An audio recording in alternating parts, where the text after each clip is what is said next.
Y este es un hecho histórico, triste y doloroso que nosotros no quisiéramos hablar, pero es parte del desarrollo de la historia de la Iglesia, y para ello estamos con nuestro gran amigo, nuestro pastor, que nos ha estado ilustrando toda esta historia y no necesita más presentación. ¿Cómo está, Pastor Manuel? Muy bien, Pastor Erwin, aquí estamos una vez con más compartiendo con ustedes. Sí, sin duda este es un hecho sumamente desastroso, pero como decíamos es parte del desarrollo de la historia de la Iglesia. Y lo ideal es que la hermandad sepa todo esto, porque es parte de toda nuestra identidad. Así que bienvenido, gracias por estar aquí de nuevo.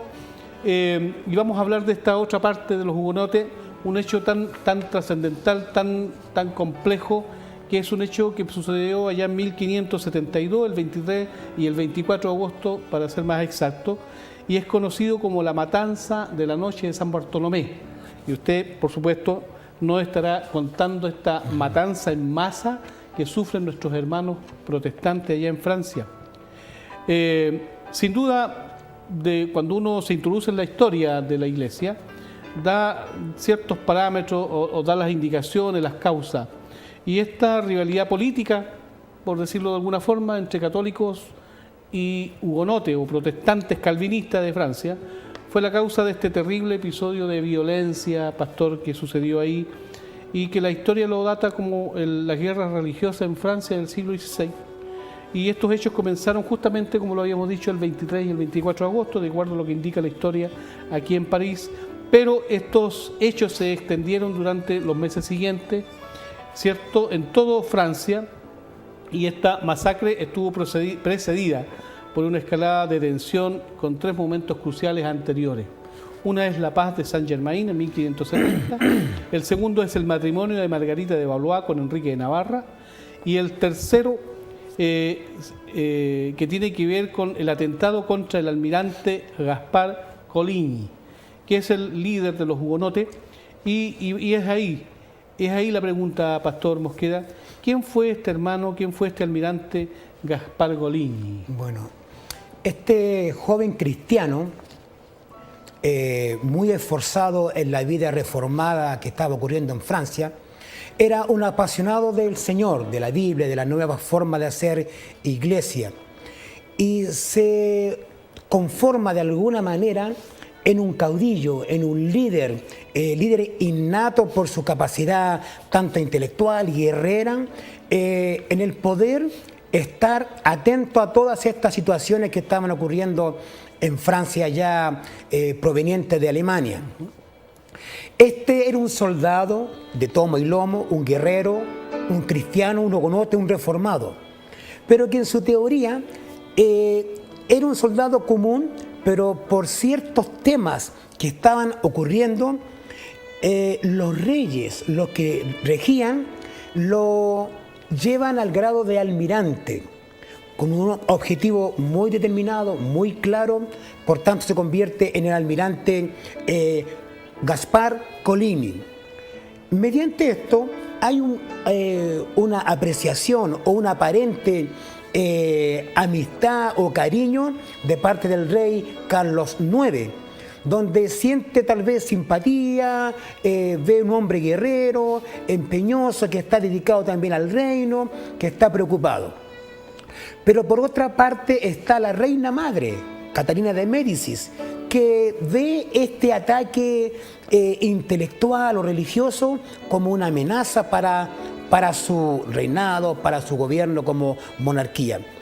Este almirante Gaspar Coligny es el conocido como el caballero sin miedo, tal vez por su rostro, por su carácter, por su actitud en cierta manera beligerante ante los temas que estaban ocurriendo, pero siempre defensor de la mentalidad reformadora que estaba llegando a Francia en estos momentos. Por tanto, el almirante Gaspar Coligny, el caballero sin miedo, que quiere transformar algunas cosas, que quiere imponer no por la vía de la fuerza, sino por el cariño a Jesucristo, el mensaje nuevo. Qué interesante. En la historia siempre surgen estos caudillos, líderes, que llevan adelante una causa. Bueno, es parte de la naturaleza del ser humano también, ¿no? Necesitamos que alguien nos guíe, como a nosotros nos guía nuestro Señor Jesucristo en el camino de la fe. Pastor, sin duda este es un triste episodio, terrible episodio que sucedió en Francia. Pero, ¿cuál es el tema central de la matanza de San Bartolomé? Bueno, aquí también ya se desarrolla en su contexto todo este ámbito. Al soldado Gaspar Colini se le nombra almirante por una simple razón. Estaban solicitando de alguna manera los Países Bajos, donde gobernaba Felipe II. Felipe II, como no tenía mucho dinero, este gobierno quería atraerlos hacia ellos. Y por tanto, ya sea por buena voluntad, por engaño o por alguna otra especificación, eligen o seleccionan a Gaspar Colini como el almirante. Y este almirante, donde empieza a ejercer poderío, pero tras de ello se ve que hay cierto rasgo político, porque exclusivamente en este punto, en esta matanza como propiamente tal, no es un hecho 90% religioso, sino que es un hecho político, donde la reina madre, donde el rey querían conquistar los Países Bajos. A su vez, la reina madre no quería ser influenciada por estos reformados llamados hugonotes. Por tanto, la pelea fundamental es que la política que estaban incurriendo, que atraer a otros países para su imperio, para su gobierno, empieza obviamente algo político, mencionando a Gaspar Colini como el almirante, para que vaya a derrotar a Felipe II de los Países Bajos y atraerlos hacia acá. Como segunda instancia, por supuesto, está ese miedo de Catalina de Médicis a que se rompa esa cadena que llevaban por tantos años a ser la religión católica por esencia. Sintió miedo Catalina que los hugonotes podían llegar al gobierno. Y todos sabemos cuando llegaba algo al gobierno, había una continuidad, había un estallido. Por tanto, el mayor miedo de Catalina era obviamente la religión que podría ser en el futuro hugonote o reformada.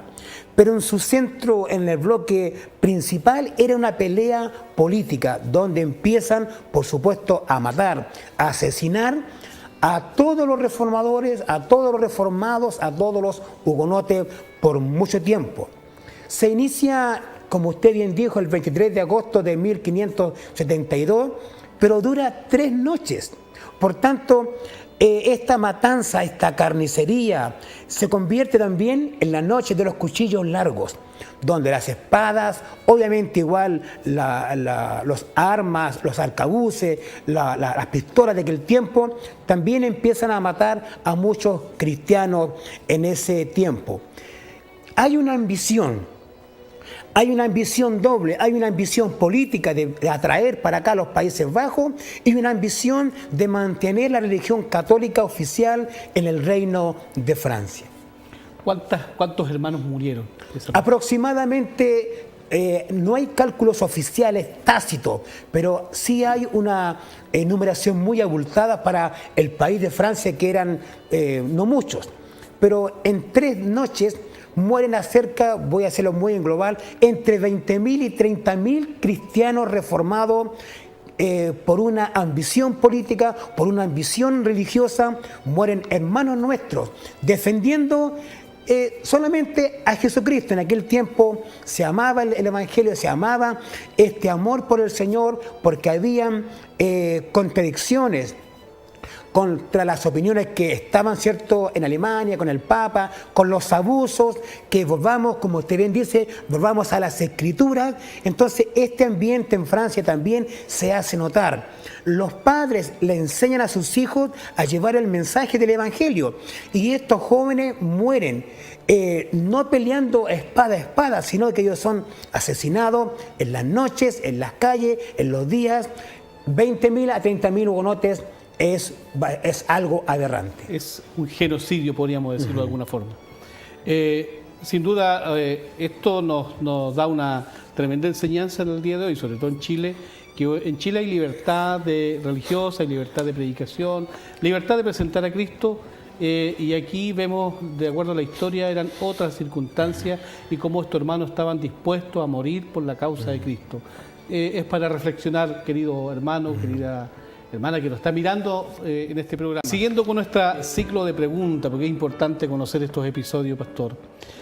La historia y la experiencia personal y la historia de la iglesia nos enseñan que todo tiene su consecuencia, su efecto. Y este episodio que estamos conversando hoy día también lo demuestra. ¿Cuál fue la repercusión de esta matanza? Bueno, en teoría siempre cuando hay algo horripilante, podríamos decir, una carnicería como San Bartolomé, pareciera que el mundo entendiera, pareciera que nosotros mismos, los cristianos, los evangélicos, pareciera que hemos aprendido. Pero el mismo Francia, los mismos hugonotes que fueron matados, asesinados, ultrajados, después de casi 100 años ocurre al revés, no en matanza, pero sí ocurre en intelecto, esa opresión, esa pelea contra los católicos, como que fuera lo opuesto. La historia misma en Francia, hay un desembarco de Normandía muy conocido. Yo fui paracaidista y usábamos una boina negra, donde atrás usábamos una tira negra. Eso era el desembarco de Normandía. Asesinar a cristianos en San Bartolomé en forma indefensa. Asesinar a soldados que venían cayendo por los aires sin defenderse de nada. Por tanto, acá la repercusión es: no podemos hacer algo en cualquier ámbito que se vea, que actuemos en forma contra los débiles. Yo no puedo ejercer mi poderío contra los débiles en cualquier ámbito. Debe haber equilibrio de partes, con las mismas herramientas, con las mismas disposiciones, con las mismas armas, podríamos decirlo de alguna manera, con la misma voluntad de dialogar. Por tanto, la repercusión de esta matanza, obviamente para el día nosotros, es que no la volvamos a hacer, que ninguna religión del mundo la haga. No podemos asesinar, amontonar a personas que piensen distinto a nosotros. Los católicos, los evangélicos, los musulmanes, los judíos, no podemos hacer matanza porque alguien piensa distinto a mí, amado Pastor Erwin. Sí, interesante análisis y reflexión, pastor. ¿Existieron otros hechos de crueldad en Francia? ¿Otros parecidos? Sí, hay, bueno, partiendo por las mismas dragonadas, que eran estos soldados que salían a matar a las calles. En el 1560 mueren 50.000 cristianos más, además de los hugonotes. Tengo un listado bien amplio para poder explicar. Por ejemplo, en Orleans matan a 1.000 hombres, mujeres y niños, después de la matanza de San Bartolomé. Mueren 600 en la ciudad de Rouen, mueren 2.000 en la ciudad de Meldit, mueren 800 hombres y mujeres, y aquí algo interesante. En Lyon, la ciudad de Lyon, mueren 800 hombres y mujeres, pero algo garrafal. A los niños los ponían sobre el pecho de sus padres para que murieran juntos. Es como una mentalidad asesina de matar a estos niños con sus papás. Y en la misma casa de cierto obispo, en la casa del pastor, del cura, del sacerdote, en esa casa mueren 300 cristianos reformados más, cristianos hugonotes. Y eso no es todo. Hay un par de monjes que que dicen a estos sanguinarios, a estos rebeldes, a estos herejes, no son dignos que los enterremos, por tanto que mueran allí tendidos en la calle o en sus casas como pájaros que caen del cielo, como hombres que mueren en la guerra, tendidos allí en la calle. Hay un acto también de matanza del cristiano Anne Dubord, que él era un líder también cristiano hugonote reformado, que para ver que el mundo cristiano, en este ámbito obviamente católico, tenían el poder para demostrar poderío, que ellos la llevaban de alguna manera en aquel tiempo, ahorcan a Anne Dubord y lo hacen público. Es como hoy día podríamos decir, pongamos a un hereje en la Plaza de Armas, donde llamemos a todo Santiago, o en Plaza Italia, llamemos a que toda la gente vaya a ver cómo muere este cristiano hugonote. Y ocurren casos de diferente naturaleza, mujeres, ancianas. No sé si la vez pasada yo mencioné que a los ancianos, en son de burla, los desnudaban y les ponían pañales, como si fueran bebés. Y a estos caballeros ancianos de 80 o más años, con el pañal, después le ponían como mamadera caldo caliente. Y le entraba el caldo en su boca, en todos sus intestinos, y morían quemados por dentro hacia afuera. Cosas horripilantes como esa también ocurrieron después de esta matanza, de esta carnicería de San Bartolomé. Por lo visto, este es un periodo muy oscuro y siniestro en nuestra historia, pastor. Sin duda, en futuros programas estaremos hablando de otros episodios similares dentro del desarrollo de la historia de la Iglesia, pero ya el tiempo es oro aquí, te sabes, y ya tenemos que despedirnos. Así que agradecer su presencia, sus conocimientos y poder ilustrar a nuestros hermanos. Así que muchas gracias, pastor. Gracias a ustedes. Bien, agradecemos su sintonía, estimado hermano. Dios le bendiga, Dios le guarde con mucha alegría, a pesar de estos episodios tristes de la historia, pero hoy día servimos al Señor con alegría. No mate la imagen de su hermano, cuidado, no mate la imagen de su hermano, porque hoy día se usa también matar la imagen del hermano. Es un tipo de asesinato espiritual que también se está produciendo. Así que, pero yo sé que el Señor obrará en cada uno de nosotros, oramos por ello. Gracias, Dios le guarde, Dios le bendiga y nos vemos en el próximo programa, 500 años.